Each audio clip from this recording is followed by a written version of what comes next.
పెళ్ళయ్యాక భార్యాభర్తలు అత్తింట్లో 3 రాత్రులు, పుట్టింట్లో 3 రాత్రులు జరగాలి. కానీ మీకు ఈ ఇంట్లో 3 రాత్రులు జరగలేదు అని ఆదికేశవులు విహారీ కనక మహాలక్ష్మిలతో చెప్తూ ఉంటాడు. 3 రాత్రులు మేము ఇక్కడే ఉన్నాం కదా మావయ్య అని చెప్పి విహారీ ఆదికేశవులతో అంటూ ఉంటాడు. 3 రాత్రులంటే కడుపు నిండా భోజనం చేసి పడుకోవటం కాదు అని బామ్మగారు విహారీతో చెప్తూ ఉంటుంది. 3 రాత్రులంటే అమ్మాయితో కలిసి ఆ 3 రాత్రులు భార్యాభర్తలుగా గడపటం అని బామ్మగారు విహారీతో చెప్తూ ఉంటుంది.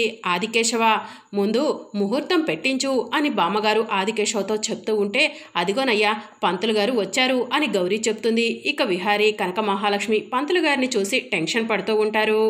నమస్కారం ఆదికేశవులు గారు అని పంతులు గారు అంటూ ఉంటే, నమస్కారం పంతులు గారు, ఆ శాంతి ముహూర్తం ఏదో ఖాయం చేస్తే బాగుంటుంది అని ఆదికేశవులు అనటంతో, ముహూర్తం ఖాయం చేసుకొని వచ్చానండి. ఈరోజు రాత్రి 9:15 దివ్యమైన ముహూర్తం ఉందండి. అబ్బాయికి అమ్మాయికి అదే దివ్యమైన ముహూర్తం అని పూజారి గారు చెప్తూ ఉంటే కనక మహాలక్ష్మి విహారీ టెన్షన్ పడుతూ ఉంటారు. ఆదికేశవులు వాళ్ళు సంతోషపడుతూ ఉంటారు. మరి అప్కమింగ్ ఎపిసోడ్లో ఏం జరగబోతుందో తెలుసుకోవాలనుకుంటున్నారా? అయితే ఛానల్ను సబ్స్క్రైబ్ చేసుకొని సపోర్ట్ చేయడం మర్చిపోకండి. Thank you for watching.